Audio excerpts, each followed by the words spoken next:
चलो ध्यान देते हैं इधर। कल हमने फॉर्मूला पढ़ा था, डेल्टा टीवी बराबर केवी गुणा डब्ल्यू गुणा 1000 बटे एम गुणा डब्ल्यू डैश। ये हमारा फॉर्मूला था ना। तो यहां पर इसको देखो हम लिख क्या सकते हैं, डेल्टा टीवी बराबर केवी गुणा डब्ल्यू बट्टे एम गुणा 1000 बट्टे डब्ल्यू डैश लिख सकते हैं ना। अब क्योंकि n बराबर हम क्या जानते हैं, W अपॉन m जानते हैं, अर्थात W अपॉन m की जगह हम क्या रख सकते हैं, n है क्या, किसका, मोलों की संख्या, विलेय का कि विलायक का।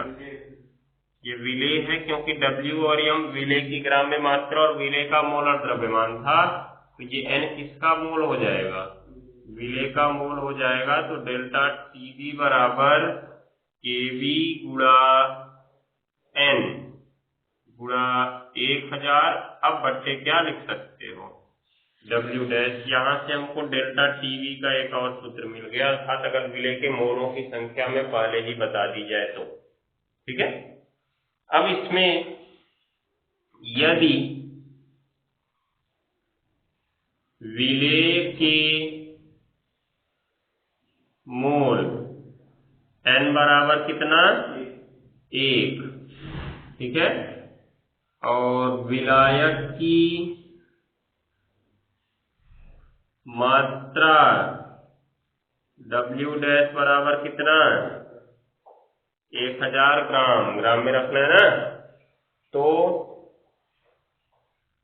डेल्टा टीवी बराबर केवी गुणा n की जगह 1 गुणा 1000 और बटे 1000 कट गया, तो डेल्टा टीवी बराबर क्या आ गया,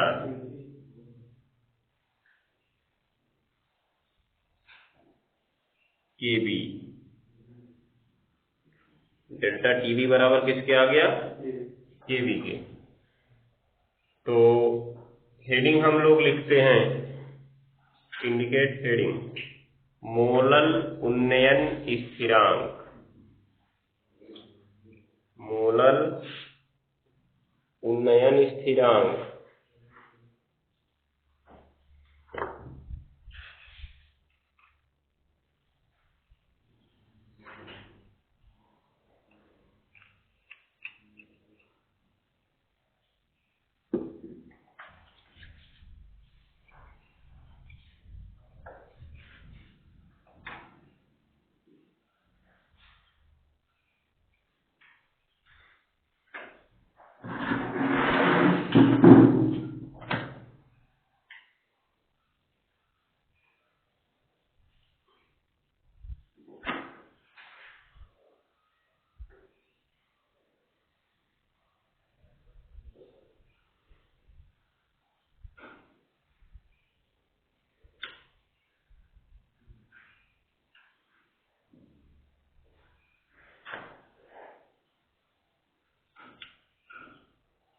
मोलल उन्नयन स्थिरांक हेडिंग हो गया ना।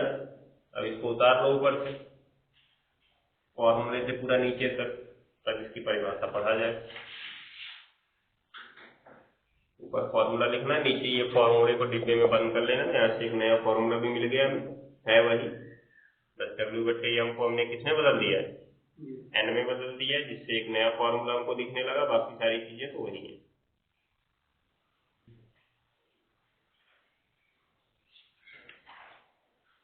अब इसके नीचे लिखो, अतः इन्वर्टेड कॉमा में काली पेन से, अतः इन्वर्टेड कॉमा में काली पेन से लिखना।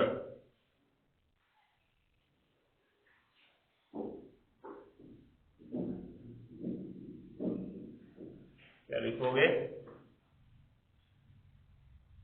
किसी विलायक के 1000 ग्राम में, 1000 ग्राम माने, देखो विलायक की मात्रा W कितना माने हैं, 1000, किसी विलायक के 1000 ग्राम में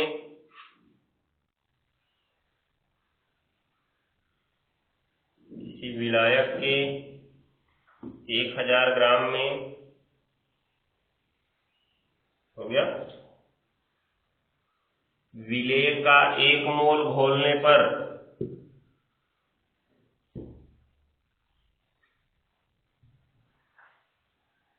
किसी विलायक के 1000 ग्राम में विलेय का 1 मोल घोलने पर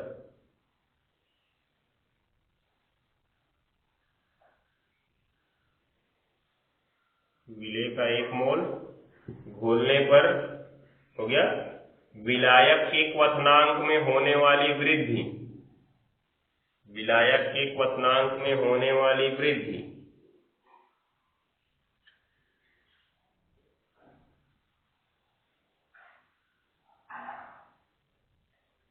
विलायक के क्वथनांक में होने वाली वृद्धि ही मोलल उन्नयन स्थिरांक कहलाती है। मोलल उन्नयन स्थिरांक कहलाती है।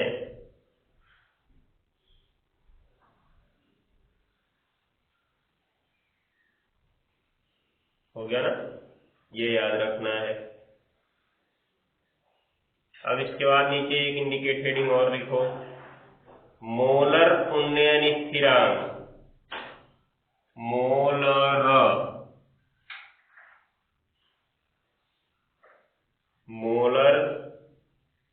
उन्नयन स्थिरांक।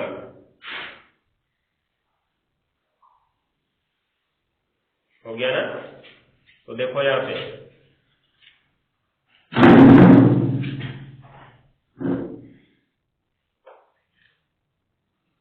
यहां पे फॉर्मूला हमने देखा डेल्टा टीबी बराबर केबी गुणा डब्ल्यू गुणा 1000 बट्टे एम गुणा कितना डब्ल्यू डैश। ठीक है, इस 1000 को हटा के 100 किया जाए तो 10 बचा ना भाई,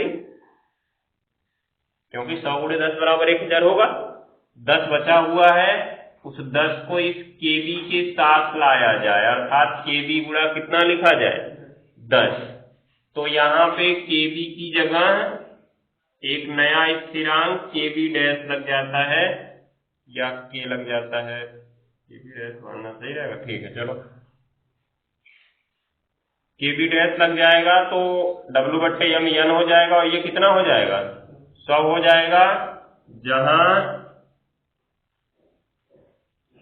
केबी डैश एक नया स्थिरांक है। ध्यान देना, केबी डैश एक नया स्थिरांक है जिसे विलायक का क्या कहेंगे, मोलर उन्नयन स्थिरांक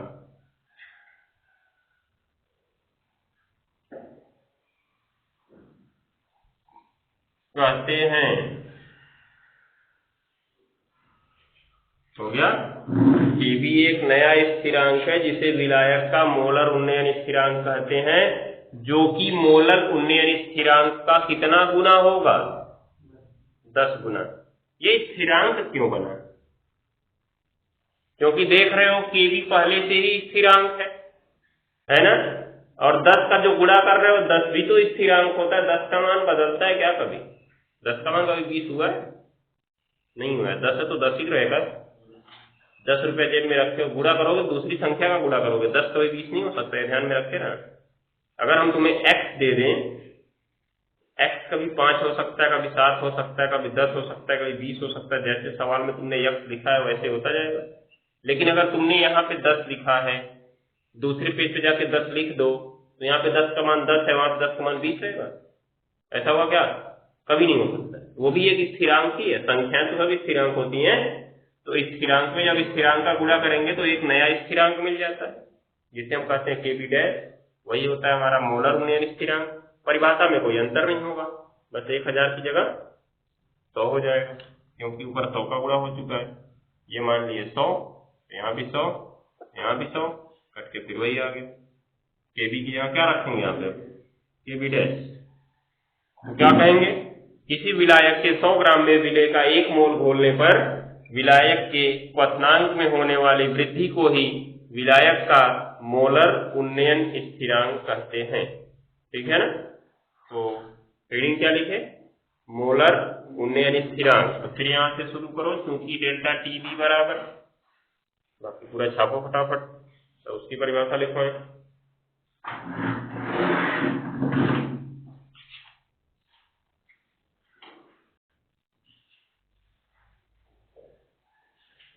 परिभाषा लिख लेनी चाहिए इसकी।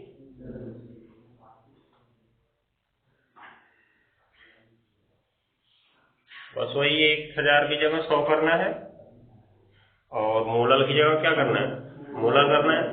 क्या बताएंगे, किसी विलायक के 100 ग्राम में विलेय का 1 मोल घुला होने पर विलायक के क्वथनांक में होने वाली वृद्धि अर्थात डेल्टा टीबी उसके मोलर उन्नयन स्थिरांक के बी डैश के क्या होती है, बराबर होती है।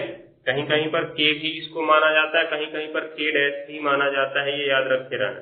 ठीक, कुछ भी मान सकते हैं हम। तो यहाँ पे अलग इसलिए ज्यादा नहीं किए क्योंकि ये के भी था, के बी डैश कर दिए। अभी अगली वाली हेडिंग में हम मोलर अवनमन स्थिरांक जब पढ़ेंगे तो वहां भी कुछ इसी प्रकार का बनेगा, मोलर अवनमन स्थिरांक और मोलर अवनमन स्थिरांक, वहां भी ऐसा ही बनेगा।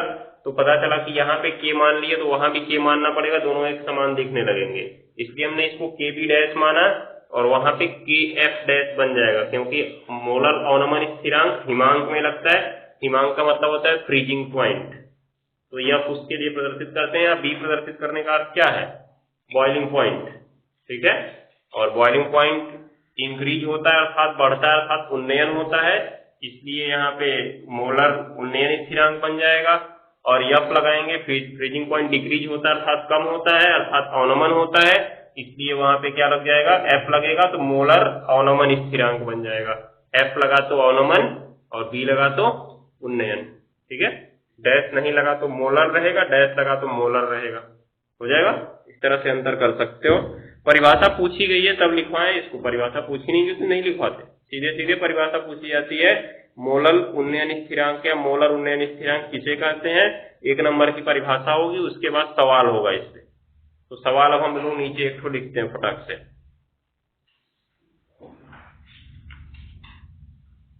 सवाल लिखो।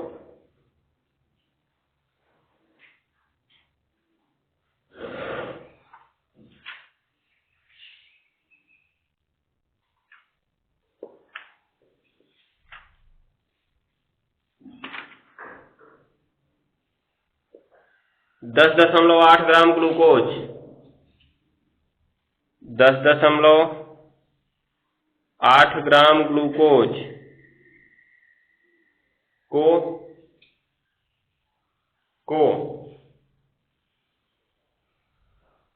240 ग्राम जल में घोलने पर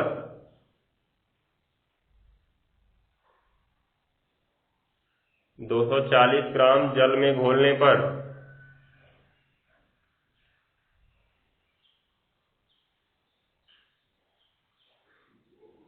240 ग्राम जल में घोलने पर जल के क्वथनांक में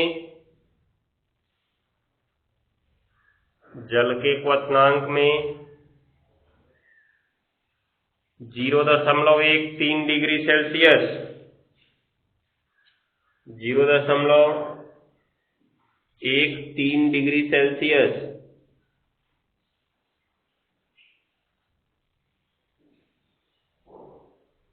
0.13 डिग्री सेल्सियस की वृद्धि होती है,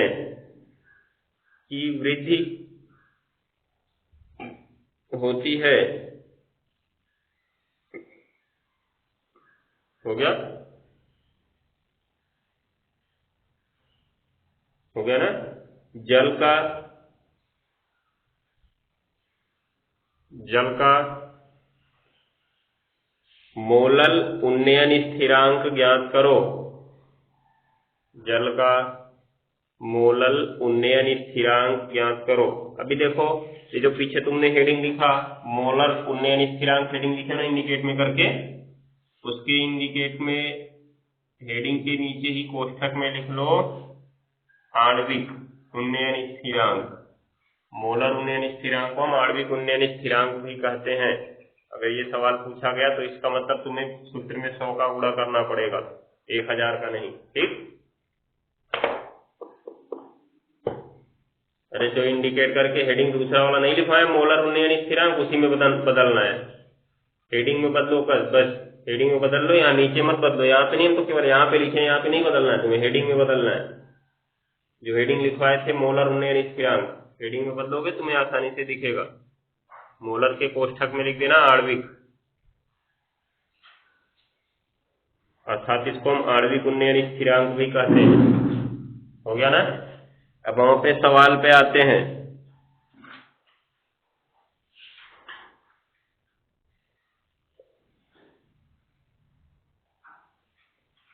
सवाल में पहले जो जो चीजें दी गई हैं उनको लिखना शुरू करते हैं। पहले क्या दिया गया है, इसी सवाल में आगे और लिख लो एक चीज। कहां तक लिखो, मोलर उन्नयन स्थिरांक याद कीजिए, जबकि जल का क्वथनांक 100 डिग्री सेल्सियस है, जबकि जल का क्वथनांक 100 डिग्री सेल्सियस है। तो यहाँ पे दो ताप दे दिया है, दिखाई दे रहा है ना। एक बार 0.13 डिग्री सेल्सियस और एक बार कितना 100 डिग्री सेल्सियस। तो डेल्टा टीबी कैसे निकलेगा? डेल्टा टीबी कैसे निकलेगा? डेल्टा टीबी इसमें दिया गया है सीधे सीधे कि 0.13 डिग्री सेल्सियस की वृद्धि होती है। तो यहाँ पे जल के क्वथनांक 100 डिग्री सेल्सियस का कोई महत्व नहीं है, केवल तुमको भटकाने के लिए दिया गया। अभी तो भूल गए थे, बीच में ही लगाना था इसको, अभी बीच में लगाए होते तब फंस जाते। समझ गए? ये तो लास्ट में दिख रहा है, इससे सिर्फ अलग गया कि अलग हो गया है। तो अभी बीच में बोले होते तब परेशानी बढ़ जाती, तब आधे लोग घटा ही देते उसको। लेकिन ये याद रखना, जब भी वृद्धि या कमी दे दिया मतलब उसने डेल्टा टी तुरंत दे दिया। वृद्धि या कमी डेल्टा टी से ही निकलती है, डेल्टा से ही निकलती है। ठीक है ना। वृद्धि या कमी दिया मतलब डेल्टा दे दिया, तो आगे उसका क्वथनांक दे, गलनांक दे, हिमांक दे, उससे कोई फर्क नहीं पड़ता है। चलो आगे देखते हैं।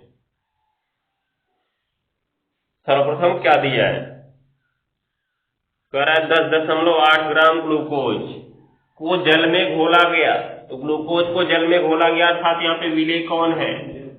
विलेय जल है, विलेय ग्लूकोज है। ग्लूकोज को जल में घोला गया ना, तो ग्लूकोज की मात्रा, विलेय की मात्रा को स्मॉल w मानते हैं ना, ध्यान से देखते जाओ, बराबर कितना 10.8 ग्राम। तो C6H12O6 का मोलर द्रव्यमान भी निकालना पड़ेगा हमें।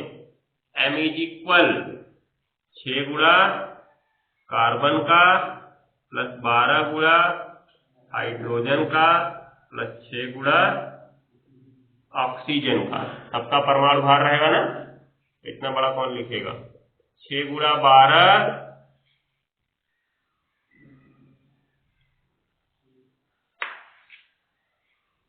प्लस 12 गुणा हाइड्रोजन का 1 और 6 गुणा ऑक्सीजन का 16। 12 छक्का 72 प्लस 12 84 और उसमें प्लस 96 जुड़ेगा तो 180 हो गया। कुल मिला के इसका यम कितना आ गया, 180 आ गया। उसके बाद क्या दिया है, 240 ग्राम जल में घोला गया। तो विलायक की ग्राम में मात्रा दिया है, तो विलायक की मात्रा को हम क्या मानते हैं जी, W' मानते हैं। वो कितना दिया है, 240 ग्राम हो गया। उसके बाद और कुछ दिया है,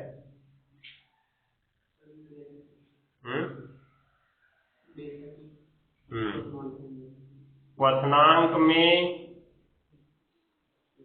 वृद्धि या कहें तो उन्नयन, डेल्टा टीबी = 0.13 डिग्री सेल्सियस।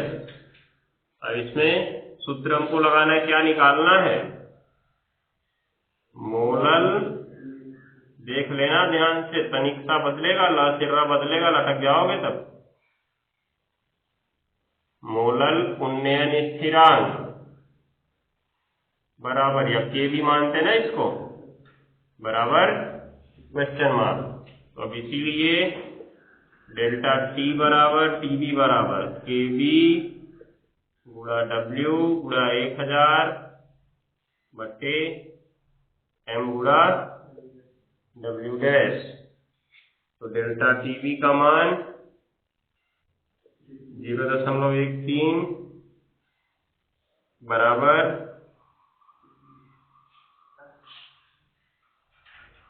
के बी गुणा डब्ल्यू, डब्ल्यू कितना है 10.8 हो गया, और कितना होगा यहाँ पे गुणे 1000 और बट्टे एम क्या है 180 और डब्ल्यू डैश 240, 2 जीरो से 2 जीरो काट दिया जाए, हो गया ना।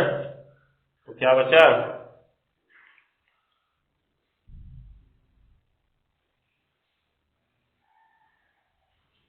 देखो क्या बचेगा, इधर 0.13 बचा हुआ है बराबर के भी यही लिखेंगे, 10.8 में 10 का गुणा होगा, एक ही अंक बाद दशमलव वो खत्म हो गया, और बटे क्या बचा है 18 गुणे 24, 18 छक्का 108 होता है, सही से काटना है ना। 0.13 बराबर के बी गुणे से बटे 24, क्या हो जाएगा, 4 बार में कटेगा तो 4 का गुणा होगा इधर, 4 गुणे 0.13 बराबर के बी अर्थात 5.13 चौका 52 होता है, 2 अंक बाद दशमलव लगेगा ना, 0.52 ऐसे लिखो, के बी बराबर 0.52 हो गया। उसके बाद के बी का मात्रक क्या होगा,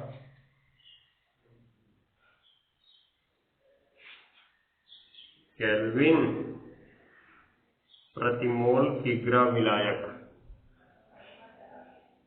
केल्विन प्रति मोल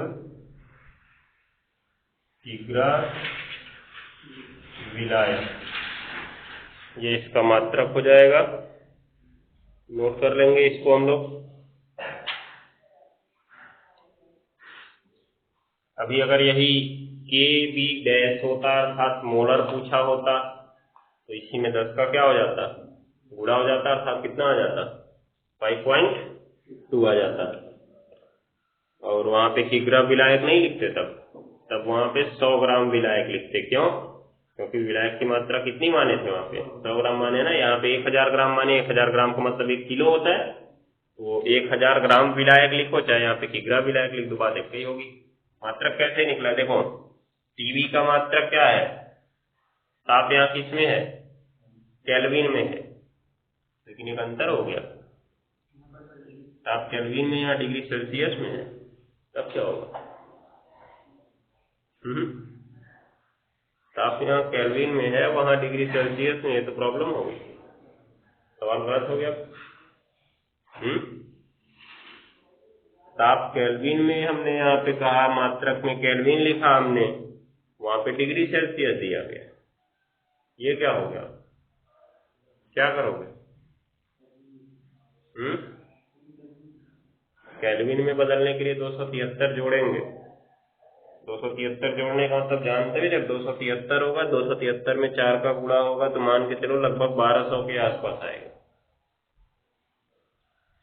जबकि यही आंसर सही है। कैसे,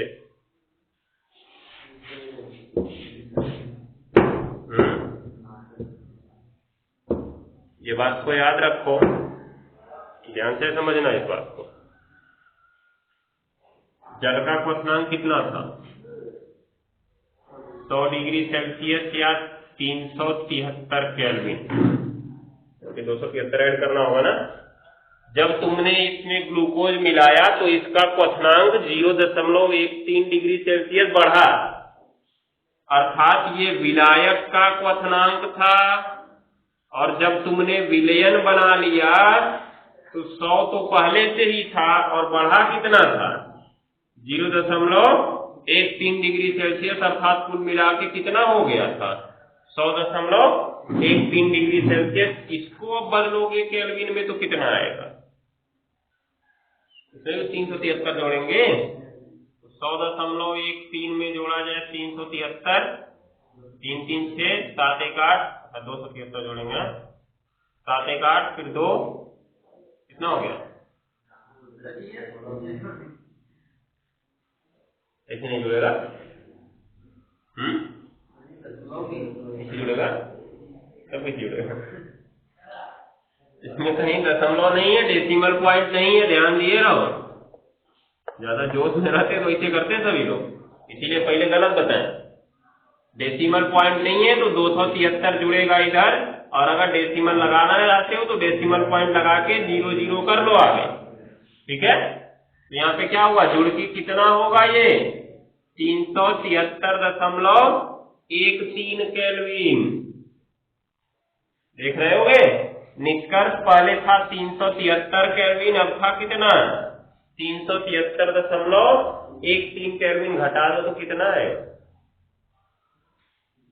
घटाओ दोनों को, कितना आएगा? क्योंकि तुमको आंसर केल्विन में चाहिए था ना, आंसर केल्विन में चाहिए था, तो केल्विन तो आपको घटाओगे ना, डिग्री सेल्सियस को घटाओगे नहीं, केल्विन तो आपको घटा लो। 373.13 माइनस कितना? 373.00, 3 बचा, 1 बचा, ये 0 बच गया, कितना आया? 0.13 ही आया। कहाँ है परिवर्तन? ध्यान देना, जब यहाँ पे इसने वृद्धि या कमी दे दी है और किसी डिग्री सेल्सियस ताप को केल्विन ताप में बदलने के लिए हमको 273 ऐड करना पड़ रहा है, तो जब 273 तुम इसमें भी जोड़ोगे, 273 इसमें भी जोड़ोगे, तो 273 से 273 कट नहीं जाएगा? कटेगा ना।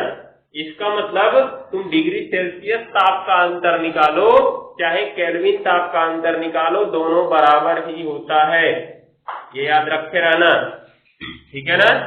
तो 0.13 डिग्री सेल्सियस या 0.13 क्या लिख सकते हो? केल्विन, चूंकि क्या है ये? परिवर्तन है। क्या है? परिवर्तन है, ये याद रखना। जब भी परिवर्तन दे दिया तो डिग्री सेल्सियस और केल्विन दोनों परिवर्तन एक समान होंगे, उनमें बदलाव नहीं होगा। नहीं तो पता चला कि उत्तर देश के केल्विन के चक्कर में इसको केल्विन में बदलने लगो, केल्विन में नहीं बदलोगे। बदलना है तो ऐसे बदल लो, ज्यादा बदलना चाहते, ज्यादा दिमाग लगाना चाहते हो तो जल का क्वथनांक 100 डिग्री सेल्सियस दिया है, पहले उसको केल्विन में बदलोगे, फिर 0.13 बढ़ा तो कितना हो गया? 100.13 हो गया, फिर उसको केल्विन में बदलोगे, तब ताप का अंतर निकालोगे। निकालोगे नहीं निकालोगे? ये याद रखे रहना। यहाँ पे तापांतर जब दे दिया तो चाहे डिग्री सेल्सियस हो चाहे क्या हो, केल्विन हो, दोनों आपस में क्या होंगे? बराबर होंगे, ठीक है, ये याद रखे रहना। अब इसको नोट कर लो, बाकी चीजें होंगी कल। ये सब छोटी छोटी चीजों को याद रखा करो। अब ये सवाल तुमसे कोई पूछ सकता है कि डिग्री सेल्सियस परिवर्तन दिया फिर भी हम उसको 0.13 ही क्यों रखें? क्योंकि परिवर्तन निकालते समय 273 से 273 क्या हो जाएगा? कट जाएगा, जिससे हम डिग्री सेल्सियस परिवर्तन निकाले चाहे केल्विन परिवर्तन निकाले, दोनों का मान क्या होगा? एक ही होगा, ठीक है। नोट लो, बाकी की चीजें कल होंगी। अब एक सवाल लिख लो घर के लिए, तब इसको नोट करते रहो। घर के लिए सवाल लिखो। किसी अवाष्पशील विलेय के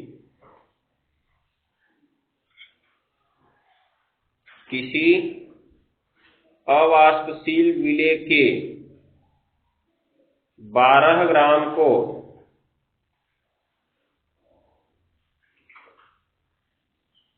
किसी अवाष्पशील विलेय के 12 ग्राम को हो गया 100 ग्राम जल में घोलने पर 100 ग्राम जल में घोलने पर 100 ग्राम जल में घोलने पर जल का क्वथनांक बढ़कर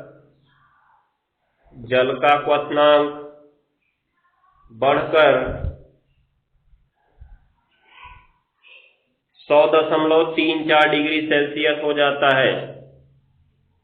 जल का क्वथनांक बढ़कर 100.34 डिग्री सेल्सियस हो जाता है। हो गया। तो विलेय का अणुभार ज्ञात करो। तो विलेय का अणुभार ज्ञात करो। विलेय का अणुभार ज्ञात करो। जबकि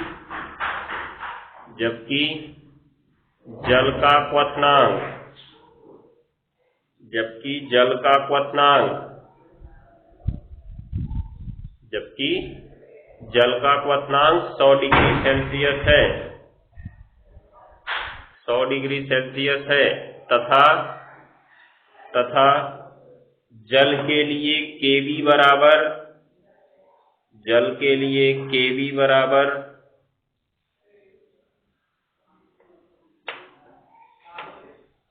के लिए केवी बराबर 0.51।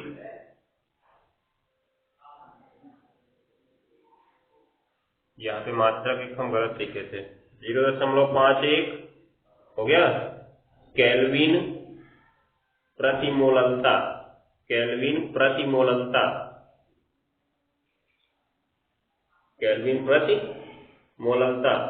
है। यहाँ पे देखो, जब ये W डैश इधर आएगा तो नीचे से ऊपर आ जाएगा ना, दिखाई दे रहा है। तो यहाँ पे इस तरह से अगर लिखना होगा तो लिखेंगे केल्विन किग्रा विलायक प्रति मोल, या केल्विन प्रति क्या लिख लेना, मोललता। नोट कर लो, ये सही कर लो इसको। यहाँ पे किग्रा विलायक ऊपर रहेगा, प्रति मोल नीचे जाएगा, क्योंकि नीचे से ऊपर जाता है। नोट कर लो, बाकी चीजें कल होंगी अब।